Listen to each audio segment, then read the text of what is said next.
이 시간 함께 묵상하실 하나님의 말씀은 잠언서 14장 31절의 말씀입니다. 가난한 사람을 학대하는 자는 그를 지으신 이를 멸시하는 자요, 궁핍한 사람을 불쌍히 여기는 자는 주를 공경하는 자니라. 아멘. 미국 네브라스카주에서 태어난 야구선수 팀 버크는 뉴욕 매츠의 투수이자 몬트리올 엑스포의 구원투수로 명성을 날린 유명한 야구선수였습니다.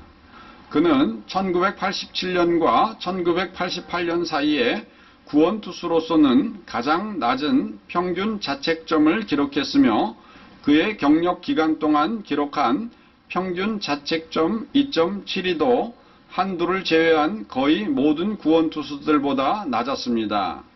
이처럼 버크가 메이저리그에서 명성을 떨치던 34살에 그는 한창 잘나가던 직장과 돈을 버리고 조용히 야구계를 떠났습니다.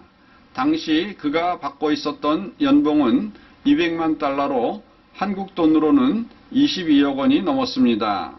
하지만 버크는 은퇴를 발표하는 기자회견도 없이 조기 은퇴의 길에 들어섰습니다.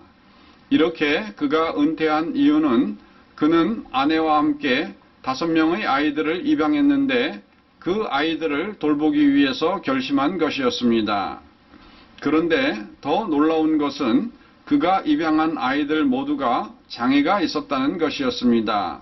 그의 큰딸 스테파니는 한국 아이로 심장에 구멍이 뚫린 채 조산아로 태어나 부모에게 버림받았습니다. 버크는 그 아이를 수술시키고 자기 딸로 입양했습니다. 둘째 라이아는 과테말라 남자아이인데 갑상선에 문제가 있었고 정신질환이 있는 아이였습니다. 셋째 아이 니콜은 첫째 스테파니처럼 한국 여자아이였는데 태어날 때부터 오른손이 없었고 심장에 문제가 있었으며 간질도 있어 하루에도 수십 번 발작을 하였기 때문에 부모가 버렸습니다. 이 소식을 들은 버크가 듣고 데려와서 입양한 아이입니다. 넷째 웨이는 다리에 장애가 있는 베트남 아이로 길거리에 버려진 아이였으며 다섯째는 둘째 라이언처럼 과테말라에서 태어난 여자아이인데 입술과 입천장이 갈라진 채로 태어나는 구순 구개열이라는 소아선천성 질병이 있어서 부모로부터 버림받자 버크가 자신의 딸로 입양한 후 치료해 주었습니다. 1991년 7월에 몬트리올에 있는 한 병원에서 셋째 아이 니콜이 심장수술을 받았는데 그때 버크는 몬트리올 엑스포트 팀에서 뉴욕 매츠로 이적이 되었다는 통지를 받고 떠나야만 했습니다.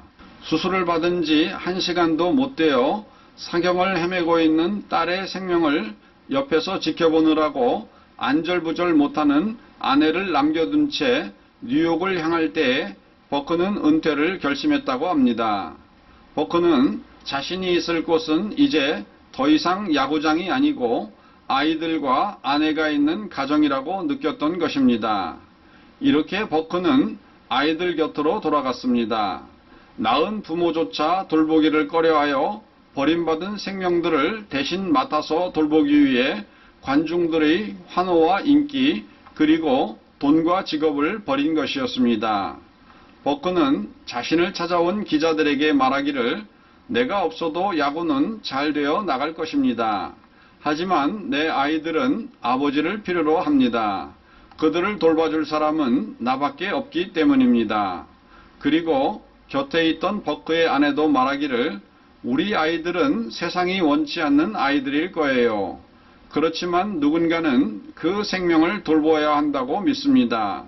우리는 뜨거운 가슴으로 그 일을 해낼 수 있을 것입니다. 우리는 이 불쌍한 아이들의 운명을 바꾸어 놓았습니다. 왜냐하면 이 아이들은 아무도 돌봐주지 않았더라면 죽었을 아이들이었으니까요. 하지만 이 아이들을 키우면서 우리 부부가 깨달은 것은 오히려 이 아이들이 우리의 운명을 바꾸어 놓았다는 사실입니다. 이 아이들은 우리에게 감사를 알게 하고 참된 행복을 깨닫게 해 주었습니다. 그리고 고통을 극복할 힘을 주고 참 사람이 되게 해 주었습니다. 예수님께서는 이 땅에 계실 때 불행에 처한 사람들을 만나실 때마다 그들을 불쌍히 여겨주셨습니다. 마태복음 9장 35절에서 36절, 예수께서 모든 도시와 마을에 두루 다니사 그들의 회당에서 가르치시며 천국 복음을 전파하시며 모든 병과 모든 약한 것을 고치시니라. 무리를 보시고 불쌍히 여기시니 이는 그들이 목자 없는 양과 같이 고생하며 기진함이라. 아멘. 그런데 이렇게 불쌍히 여긴다는 말은 그리스 원어로는 스플랑크논이라는 단어를 사용하는데 문자적인 뜻은 창자가 끊어지도록 아파한다는 뜻입니다. 이 말은 한자어의 단장과도 같습니다. 옛날 중국 진나라의 환공이 삼엽의 강물길을 따라 내려가는데 마침 그 하인 중 하나가 강변에서 새끼 원숭이 한 마리를 잡아가지고 왔습니다. 그리고 배 안에서 갖고 노는데 그 어미가 알고는 구슬피 울어대며 배를 따라서 강변길 배결이를 따라 내려왔습니다. 그리고 마침내 배에 뛰어들어 배전에서 죽고 말았는데 사람들이 이상히 여겨 배를 갈라보니 창자가 갈기갈기 끊어져 있었다고 합니다. 그래서 비통의 극치를 단장의 슬픔이라 하고 애끓는 슬픔, 즉 창자가 끊어지는 듯한 슬픔이 바로 여기에서 비롯된 것입니다. 예수님께서도 이 땅에 오셨을 때 이처럼 창자가 끊어지는 마음으로 사람들을 불쌍히 여기셨습니다. 그러므로 예수님의 제자인 우리들도 이러한 긍휼과 불쌍히 여김으로 주변에 불우한 사람들을 돌보아야만 하겠습니다. 마태복음 25장에 보면 장차 하나님의 심판대 앞에서 이렇게 불쌍히 여긴 사람들이 하나님의 축복을 받고 천국에 들어가는 것을 보게 됩니다. 마태복음 25장 37절에서 40절, 이에 의인들이 대답하여 이르되 주여 우리가 어느 때에 주께서 줄이신 것을 보고 음식을 대접하였으며 목마르신 것을 보고 마시게 하였나이까? 어느 때에 나그네 되신 것을 보고 영접하였으며 헐벗으신 것을 보고 옷 입혔나이까? 어느 때에 병드신 것이나 옥에 갇히신 것을 보고 가서 배웠나이까 하리니 임금이 대답하여 이르시되 내가 진실로 너희에게 이르노니 너희가 여기 내 형제 중에 지극히 작은 자 하나에게 한 것이 곧 내게 한 것이니라. 아멘. 오늘도 예수님의 손과 발이 되어 이 땅의 불우한 사람들을 도와 천국의 기쁨을 나누어주는 성도 되시기를 주님의 이름으로 축원드립니다. 다 같이 기도하시겠습니다. 사랑의 하나님 아버지, 우리가 세상을 살다 보면 참으로 불우한 이웃들을 종종 보게 됩니다. 그러나 우리는 때때로 우리의 마음을 닫고 그들의 곁을 지나쳐 갔던 제사장과 레위 사람처럼 모른 채 하는 삶을 살기도 하였습니다. 하나님께서는 그러한 상황을 다 보시고 우리의 마음을 열고 그들을 불쌍히 여기며 돕는 것을 원하시는 줄로 압니다.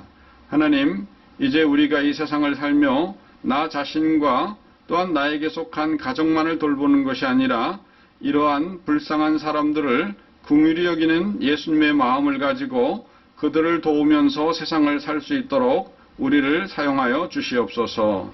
우리 구주 예수님의 이름으로 기도드리옵나이다. 아멘.